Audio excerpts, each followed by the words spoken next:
नमस्कार, मैं हूं आपके साथ ज्योतिका। आइए रुक करते हैं फटाफट खबरों की ओर। प्रधानमंत्री नरेंद्र मोदी केरल के तिरुवनंतपुरम में पहुंचे। इस दौरान उन्होंने विक्रम साराभाई अंतरिक्ष केंद्र का दौरा किया। मौके पर मुख्यमंत्री पिनराई विजयन, राज्य मंत्री मुरलीधरन और इसरो के अध्यक्ष एस सोमनाथ भी मौजूद रहे।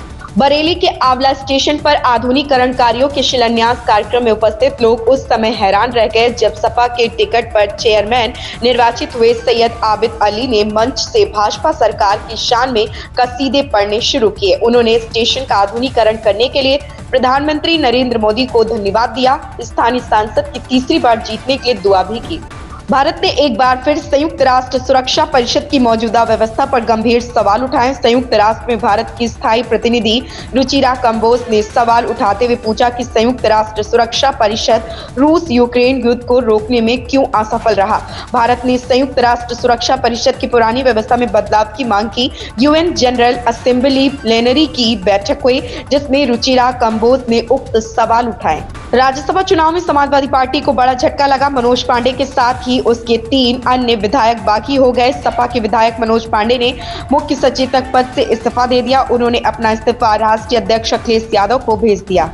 इलाहाबाद हाईकोर्ट की लखनऊ पीठ ने एक अहम आदेश में कहा कि बिना आधार कार्ड और मोबाइल फोन वालों को भी वृद्धावस्था पेंशन दे। बैंक खाता रिकॉर्ड से सत्यापन के बाद पात्रता सही मिलने पर पेंशन का भुगतान किया जाए। करीब 50 साल बाद हाल ही में कोई अमेरिका अंतरिक्ष यान चंद्रमा पर उतरा है।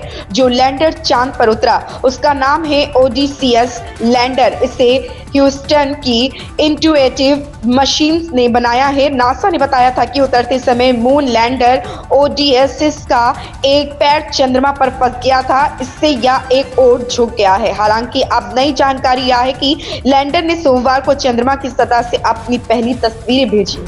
इजराइल और हमास के बीच 5 महीने से अधिक समय से युद्ध जारी है। 7 अक्टूबर को हमास के आतंकियों ने इजराइल पर हमला कर कई सैकड़ों लोगों को बंधक बना लिया था। इसके बाद इजराइल ने कड़ी जवाबी कार्रवाई और समझौता कर अपने कुछ लोगों को रिहा करा लिया था। अब एक बार फिर जंग थोड़े समय के लिए रुक सकती है। अमेरिका के राष्ट्रपति जो बाइडेन ने उम्मीद जताई है कि अगले सोमवार तक इजराइल और हमास के बीच युद्ध विराम हो जाएगा। उन्होंने माना है कि 2 पक्ष संघर्ष विराम समझौते के करीब है। स्विट्जरलैंड के जिनेवा में संयुक्त राष्ट्र की मानवाधिकार परिषद का सत्र शुरू हो गया है। यह मानवाधिकार परिषद का 55वां सत्र है जो सबसे लंबा होगा और अप्रैल तक चलेगा। इस बैठक के पहले दिन भारतीय विदेश मंत्री ने अपने संदेश में मानवाधिकार परिषद की बैठक में भारतीय प्रतिनिधि मंडल के पूरे सहयोग का वादा किया और कहा कि भारत मानवाधिकारों की सुरक्षा के लिए काम करता रहेगा।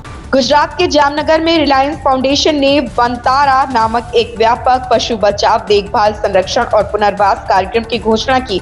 वनतारा कार्यक्रम के बारे में अनंत अंबानी ने खुलकर बात की। इसे लेकर करीना कपूर खान ने उनकी प्रशंसा की है। रिलायंस फाउंडेशन के इस कदम की सराहना करते हुए करीना ने सोशल मीडिया पर एक पोस्ट साझा किया। साथ ही एक हाथी के बारे में भी बात की जिसे इस पहल के तहत बचाया गया था।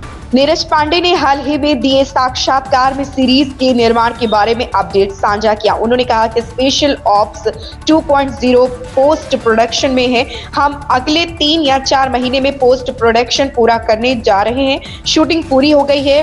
बुडापेस्ट से लेकर तुर्की तक, जॉर्जिया और 3 अन्य स्थानों पर इसे पूरी दुनिया में शूट किया गया है। यह सीरीज पहले भाग से ज्यादा बड़ी होगी और उम्मीद है कि यह उससे बेहतर भी होगी। इन खबरों में बस इतना ही। बने रहिए हमारे साथ।